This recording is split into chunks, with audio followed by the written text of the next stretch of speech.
Hi friends, welcome to our channel. இன்னைக்கு நம்ம வீடியோல என்ன பார்க்க போறோம் அப்படின்னா தமிழ் எலிஜிபிலிட்டி டெஸ்டோட PYQ 8th செட் தான் பார்க்க போறோம். பார்க்கலாங்களா? வாங்க பார்க்கலாம். ஃபர்ஸ்ட் क्वेश्चन பொங்கல் பிளஸ் அன்று என்பதை சேர்த்து எழுதுக. பொங்கல் அன்று. நெக்ஸ்ட் சீரிழமை. சீரிழமை எப்படி வந்துட்டு பிரித்து எழுதுவோம் அப்படின்னா சீர்மை பிளஸ் இளமை தான் வந்துட்டு கரெக்ட். ஓகேவா? ஏன்னா ஓல்டு புக்கில் வந்துட்டு ரெண்டு ஆப்ஷனுமே இருந்திருக்கு. ஆனால் இப்போ வந்துட்டு சீர்மை பிளஸ் இளமை மட்டும்தான் இருக்குது. அது மாதிரி சீரிழமை அப்படின்னாவே சீர்மை பிளஸ் இளமை தான் கரெக்டான ஆன்சர். நெக்ஸ்ட் சேர்த்து எழுதுக. பூ பிளஸ் சோலை பூஞ்சோலை. கூட்டப்பெயர் யானை வந்து நிறையா இருந்துச்சு அப்படின்னா சொல்லுவோம் யானை கூட்டம் அப்படின்னு தான் சொல்லிட்டு சொல்வோம். இதே வந்துட்டு யானை கூடம் அப்படின்னா யானைகள் வந்து தங்கும் இடத்தை தான் வந்துட்டு யானை கூடம்னு சொல்வோம். சொற்களின் கூட்டு பெயர்கள் தான். பழம் வந்து நிறையா இருந்துச்சு அப்படின்னா பழக்குலை அப்படின்னு சொல்லுவோம். திராட்சை குலைன்னு சொல்கிறேன் அந்த மாதிரி பழக்குலை. இங்கே கொடுத்துருக்க குவியல் பார்த்தோன்னா குவியல் எதை சொல்லுவோம் அப்படின்னா கற்குவியல்னு சொல்லுவோம். ஓகேவா? நெக்ஸ்ட்டு கூற்று காரணம் கூற்று மட்டும் கொடுத்துருக்காங்க. எது சரி தவறு அப்படின்னு சொல்லணும். ஃபர்ஸ்ட் கூற்று பாருங்கள். 10 பாட்டு நூல்கள் ஒன்று முல்லைப்பாட்டு. கரெக்டு. முல்லைப்பாட்டு பாடியவர் கபிலன்னு கொடுத்துருக்காங்க. அது மட்டும் தான் தவறு. ஏன்னா முல்லைப்பாட்டு பாடுங்கிறது நப்பூதனார் தான் பாடியிருப்பார். அப்போ கூற்று 1 மட்டும்தான் சரி. நெக்ஸ்ட்டு கூற்று காரணம். கூற்று பாருங்கள். தமிழ்நாட்டின் தென் மாவட்டங்களில் விவசாயத்திற்கும் குடிநீருக்கும் உதவும் முல்லை பெரியாறு அணையை கட்டியவர் ஜான் பென்னிக்விக். காரணம் மேற்கு தொடர்ச்சி மலையில் பெய்யும் மழைநீர் பெரியாற்றில் ஓடி வீணாதுவதை தடுப்பதற்காக அணையை கட்டினார். கூற்று காரணம் ரெண்டுமே சரி. அடைப்புக்குள் உள்ள சொல்லை தகுந்த இடத்தில் நிரப்புக. மார்க்கம் அப்படின்றது எங்கே வரும் அப்படின்னா மனம் இருந்தால் மார்க்கம் உண்டு. நோயாளன் எங்கே வரணும்? மாலாத காதல் நோயாளன் போல். அதுதான் வந்துட்டு correct option B. Next question இனிய அப்படின்றது எங்கே கரெக்டாக வரும் அப்படின்னா எல்லாருக்கும் இனிய வணக்கம் அப்படின்னு தான் சொல்லுங்க. ஓகேவா? இனிய விலங்கிடம் பழகாதே நம் இனிய வாங்க வேண்டும். அதில் நிறைய இடத்துல அந்த டேஷ்லேயும் வந்துட்டு அந்த வேர்டை போட்டு பார்க்கும்போது நமக்கு ஆன்சர் வந்துடும். ஓகேவா? எல்லோருக்கும் இனிய வணக்கம் தான் வந்துட்டு கரெக்டு. அடுத்தது பொருத்தமான காலம் கேட்டிருக்காங்க. வாழ்த்துளிகள் வந்து கொண்டே இருந்தன. என்ன காலத்தை குறிக்கும்? இறந்த காலத்தை குறிக்கும். வந்து கொண்டே இருந்தன முடிஞ்சு போனது. அப்போ இறந்த காலம். நெக்ஸ்ட் சரியான இணை தான் கேட்டிருக்காங்க. இதில் பார்த்தோன்னா இதுவும் காலம் தான். அப்போ மழை பெய்யும்னா தான் வந்துட்டு எதிர்காலம். அது மட்டும் தான் வந்து கரெக்டாக கொடுத்துருக்காங்க. மீதி எல்லாமே தவறாக கொடுத்துருக்காங்க. படித்தாவே தெரியும். ஓகேவா? நெக்ஸ்ட் பார்த்தோன்னா பழம் நழுவி பாலில் விழுந்தது. என்ன கேட்டிருக்காங்க? இறந்த காலத்தை கேட்டிருக்காங்க. இறந்த காலத்தை குறிக்கிற சொல்லுவதுன்னா பழம் நழுவி பாலில் விழுந்தது முடிஞ்சு போயிடுச்சு. ஓகேவா? அப்போ அது இறந்த காலம். விசனம் என்பதன் எதிர்ச்சொல் மகிழ்ச்சி. ஏன்னா விசனம்னா என்னது? கவலை. அப்போ அதோட ஆப்போசிட் வந்துட்டு மகிழ்ச்சி. நெக்ஸ்ட் அல்லவையோட எதிர்ச்சொல். அல்லவைனா என்னது? தீயவை. அப்போ அது எதிர்ச்சொல் வந்து நல்லவை. மயிலை என வழங்கப்படும் ஊர் பெயர்கள். ஊர் பெயர் என்ன அப்படின்னு பார்த்தோன்னா மயிலாப்பூரோட மருவு தான் என்ன சொல்லுவாங்க அப்படின்னா மயிலை அப்படின்னு சொல்லிட்டு சொல்லுவாங்க. இதே மயில் ஆடுதுறை அப்படின்றது இது வந்து மாயூரம் அப்படின்னு சொல்லிட்டு சொல்லுவோம். புதுக்கோட்டை என்பதன் மருவு. புதுக்கோட்டையோட மருவு வந்துட்டு புதுகை. இது ஒரு 4 கொஸ்டின் பார்த்தோன்னா 3 கொஸ்டின் வந்துடுது இந்த புதுக்கோட்டை புதுவை. ஓகேவா? அடுத்து சிவிங்கம் தமிழ் படுத்துக. டிஃப்ரெண்ட்டாக இருக்குது. சிவிங்கம் அப்படின்னா சுவை புளிப்பையின். அதுதான் வந்துட்டு சிவிங்கம். இது தெரிஞ்சுக்கோங்க. நானும் இப்போ தான் ஃபர்ஸ்ட் பார்க்குறேன்.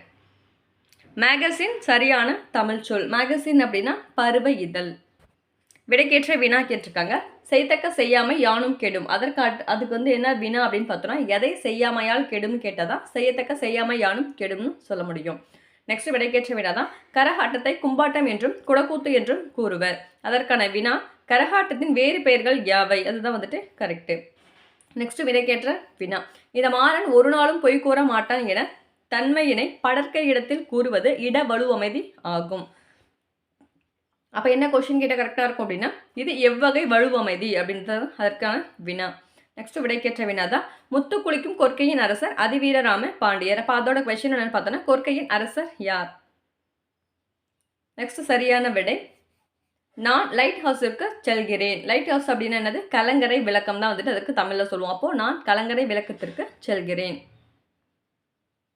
பிறமொழி சொற்களுக்கு இணையான தமிழ் சொல். நாமகரணம் அப்படின்னா பெயர். நாமகரணம் அப்படின்னா பெயர். அதுதான் வந்து அதற்கான தமிழ் சொல். நெக்ஸ்ட் பிறமொழி சொற்கள் சரியான தமிழ் சொற்கள் தான். மதுரவசனி அப்படின்னா தேன்மொழி பாவை. மதுரவசனி அப்படின்னா தேன்மொழி பாவை.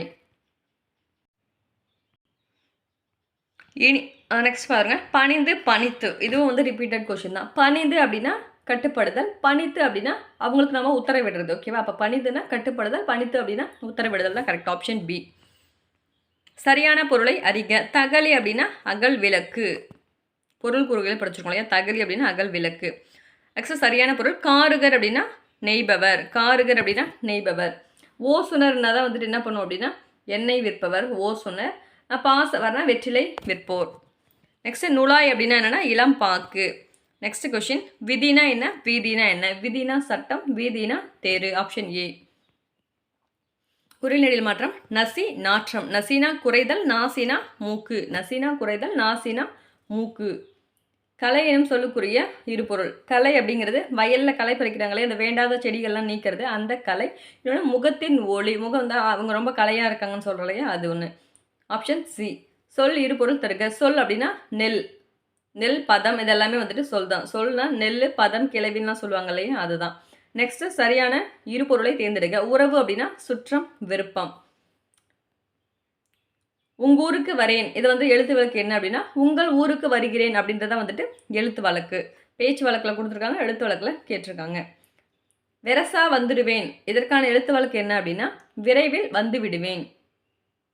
தற்போது வெகுவாக அழிந்து வரும் பறவை இனம் எது? இதற்கான வினாச்சொல் என்னது? எது.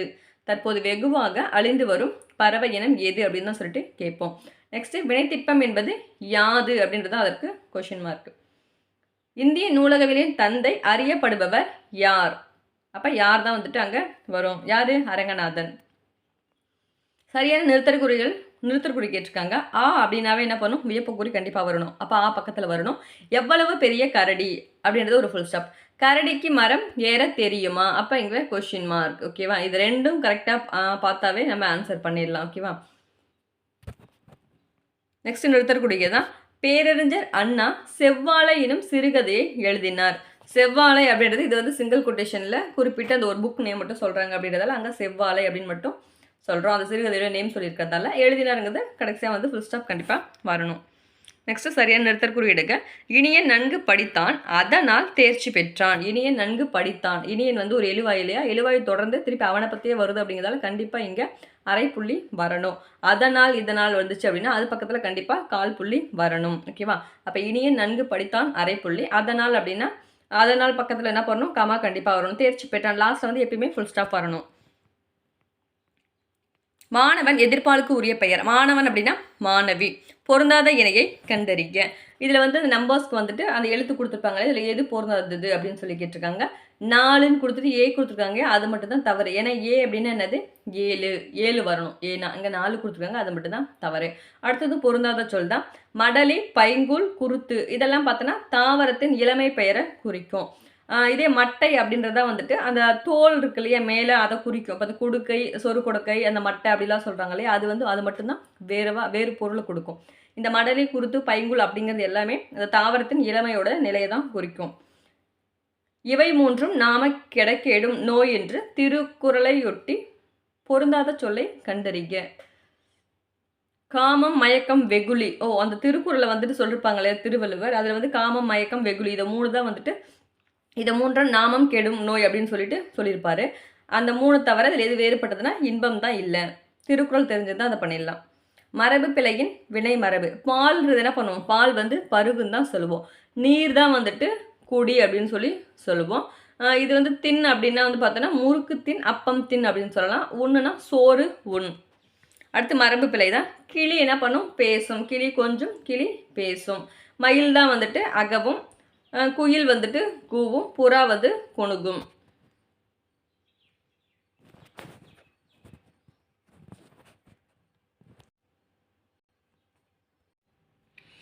நெக்ஸ்ட் தொளி, தோல், தோடு. 50th question. அவிந்தன, நெகிழ்ந்தன, விண்டன, கொண்ட ஆகிய சொற்கள் தரும் பொருட்கள் வந்து எதை வந்து கொடுக்கும் அப்படின்னா அவிந்தன, நெகிழ்ந்தன, விண்டன அப்படின்றது எல்லாமே மலர்ந்தன அப்படின்ற பொருளை தான் வந்துட்டு குறிக்கும். அடுத்தது தொளி, தோல், தோடு, ஓடு ஆகிய சொற்கள் எதனை குறிக்கும் அப்படின்னா அந்த பழங்களோட மேற்பகுதி தான் வந்துட்டு அந்த தோல், தொளி அப்படின்னு சொல்லிட்டு சொல்வோம். அகரவரிசை. நெக்ஸ்ட் ஃபர்ஸ்ட் என்ன வரும்? கண்டிப்பாக ஆதா வரும். அதை ஒன்று தெரிஞ்சாவே போட்டுடலாம் இல்லையா? அண்ணா, அணை, தலை, மன்னா. நெக்ஸ்ட் அகரவரிசைப்படுத்துக. எல்லாமே மாவரிசை. ஓகேவா? அப்போ செகண்ட் எழுத்து வந்து எது ஃபர்ஸ்ட் வரும் அப்படின்னு பார்க்குறோம்.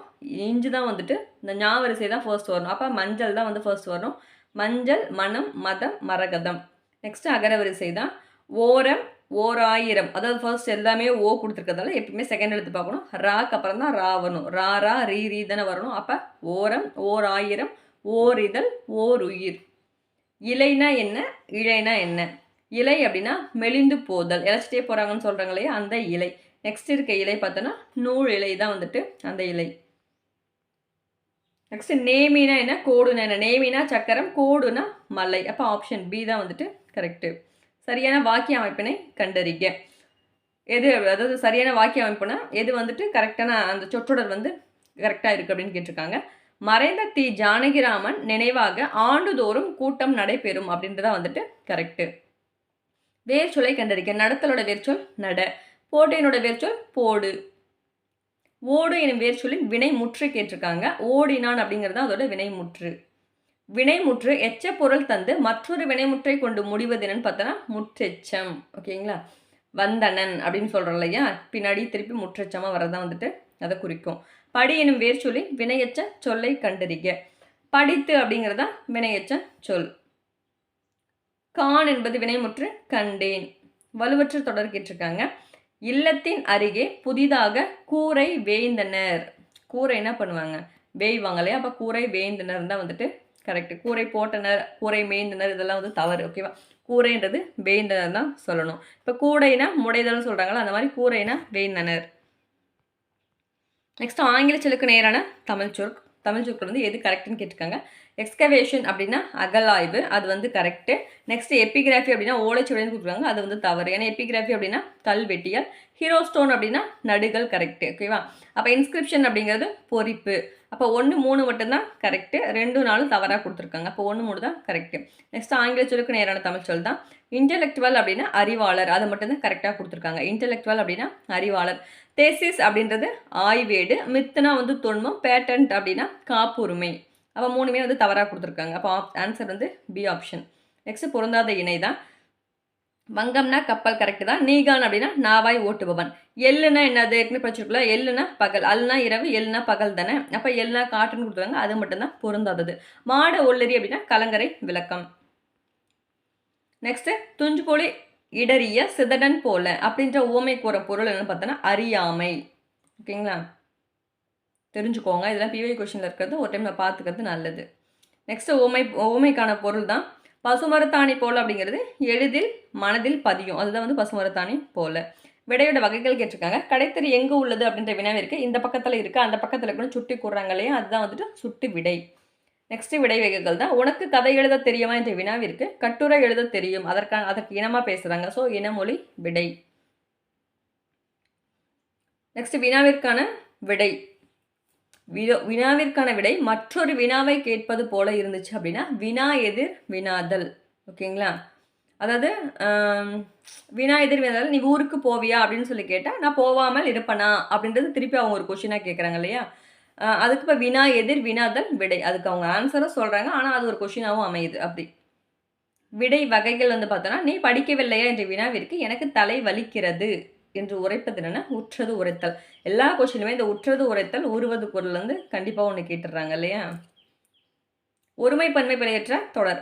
பறவைகள் வந்து தங்கின அப்படிங்கிறது தான் கரெக்டு. பறவைகள்னா பன்மையில் இருக்குது, அப்போ தங்கின அப்படின்னு தான் வந்துட்டு கரெக்டாக முடியணும். நெக்ஸ்ட் ஒருமை பன்மை தான். மொழி வளரும் தன்மை உடையது. மொழி வளரும் தன்மை உடையது. சரியான தொடர் அடுத்தது. பவளவிழிதான் பரிசுக்கு உடையவள். பவளவிழிதான் பரிசுக்கு உடையவள். படிச்சு பாருங்க, பவளவிழி பரிசு உரியவள்னு கரெக்டாக வராது. பவளவிழி தான் பரிசு உரியது, எல்லாமே தவறாக தான் கொடுத்துருக்காங்க. கரெக்ட் என்ன, பவளவிழி தான் பரிசுக்கு உரியவள். நெக்ஸ்ட் சொற்பொருள் தான். திகிரி அப்படின்னா ஆணை சக்கரம், அலினா கருணை, அலர்னா மலர்தல், கொங்குனா மகரந்தம். அப்போ 2, 1, 4, 3 ஆன்சர். நெக்ஸ்ட் சொற்பொருள் தான். புரிசைனா மதில், புழைனா சாளரம், பனைனா முரசு, இது கயம் அப்படின்னா நீர்நிலை. பனைனா முரசும் வரும், மூங்கிலும் வரும். ஓகேவா? 3, 1, 4, 2. வருதல் என்பதன் வேர்ச்சொல் வா. சுடச்சுடரும் பொன் போல அப்படின்னா என்னன்னா ஞானம் வந்துட்டு வளருமா, இது வந்து ஒரு ஊமை கூறும் பொருள். சுடச்சுடரும் பொன் போல அப்படின்னா ஞானம் வளரும். சொற்களை ஒழுங்குபடுத்துக. தமது கருத்தை சுவையோடு கவிஞர் சொல்வதற்கு உதவுவது அப்படின்னு மாற்றி மாற்றி கொடுத்துருக்காங்க. இது கரெக்டான சொற்றொடர் என்ன அப்படின்னா கவிஞர் தமது கருத்தை சுவையோடு சொல்வதற்கு உதவுவது அணி, அதுதான் வந்துட்டு கரெக்டான சென்டென்ஸ். நெக்ஸ்ட் பிறவினை சொற்றொடர். மாலை அணிவித்தான். அணிவித்தான்ங்கிறது தான் பிறவினை. அணிந்தான்னா தன்மையில் வரும், அணிவித்தான் அப்படிங்கும்போது அது பிறவினை. நெக்ஸ்ட் வாக்கிய அமைப்பு தான். நான் இந்த வீட்டை கட்டினேன். ஐ வந்துச்சுனாவே மேக்ஸிமம் ஃபுல்லாகவே செய்வினையில் தான் வரும். ஓகேவா? நான் இந்த வீட்டை கட்டினேங்கிறது செய்வினை வாக்கியம். இது எவ்வகை வாக்கியம் தான்? அப்துல் நேற்று வருவித்தான். வருவித்தான் அப்படின்றதால அது பிறவினை. வருவான்னா வேற, வருவித்தான்னா வேற இல்லையா? அவங்க வந்து வர வைக்கிறான். ஸோ பிறவினை. மயில் வந்து அகவியது. மயில் வந்து அகவும் தானே படிச்சிருக்கோம். அப்போ மயில் வந்து அகவியது கரெக்ட். வண்டு அப்படின்னா முரளும். எமது மக்கள் இந்த பூமியை எப்பொழுதும் மறப்பதே இல்லை. ஏனெனில் இதுவே எமக்கு தாயாகும். இணைப்பு சொல் கேட்டிருக்காங்க. ஏனெனில் அப்படிங்கிறது தான் வந்துட்டு கரெக்டு. நான் ஏற்கனவே சென்ற இடம்தான், ஆதலால் அச்சம் ஒன்றும் இல்லை. ஓகேவா? இணைப்பு சொல் என்னது? ஆதலால். நாம் இனிய சொற்களை பேச வேண்டும், இல்லை என்றால் துன்பப்பட வேண்டும். ஓகேவா? நம்ம இனிய சொற்களை பேசணும், இல்லைன்னா என்ன பண்ணுவோம்? துன்பம் தான் படுவோம்.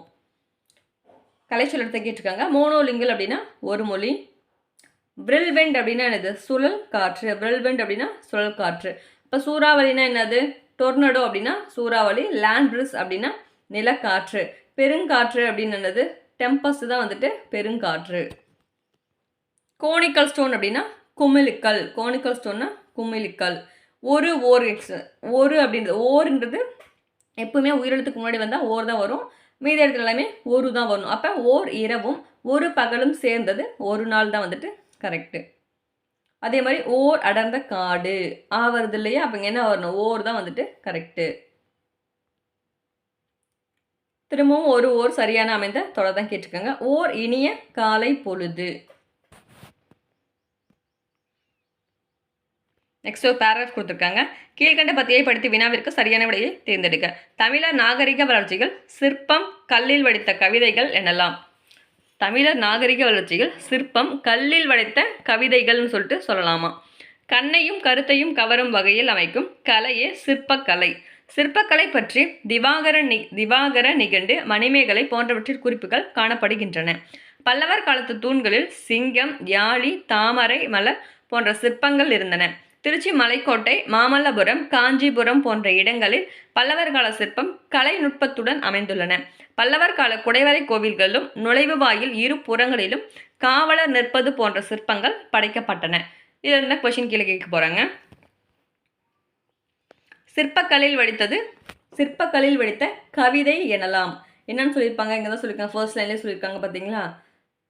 தமிழ் நாகரிக வளர்ச்சியில் சிற்பம் வந்து என்னன்னு சொல்லியிருக்காங்க அப்படின்னா கல்லில் வடித்த கவிதை அப்படின்னு சொல்லிட்டு சொல்லலாம். அப்போ சிற்பம்ங்கிறது கல்லில் வடித்த கவிதை எனலாம் தான் வந்துட்டு கரெக்டு. திவாகர நிகண்டுவில் சொல்லப்பட்ட கலை எது அப்படின்னா சிற்பக்கலையை பற்றி தான் சொல்லியிருக்காங்க. திவாகர நிகண்டிலையும் சொல்லியிருக்காங்க, மணிமேகலையிலும் சொல்லியிருக்காங்க. தூண்களில் காணப்படும் சிற்பங்கள் சிங்கம், யாழி, காவலர் நிற்பது போன்ற சிற்பம் எவ்வகை கோவிலில் செதுக்கப்பட்டன அப்படின்னா குடைவரை கோவிலில் தான் வந்துட்டு செதுக்கப்பட்டிருப்பாங்க. திருச்சி மலைக்கோட்டையில் காணப்படும் சிற்பம் யாருடைய காலம்னா பல்லவர் காலம். ஓகே ஃப்ரெண்ட்ஸ், இன்றைக்கான 100 கொஸ்டின்ஸ் வந்து பார்த்தாச்சு. வீடியோ பிடிச்சிருந்துச்சு அப்படின்னா லைக் அண்ட் ஷேர் பண்ணுங்கள். தேங்க்யூ.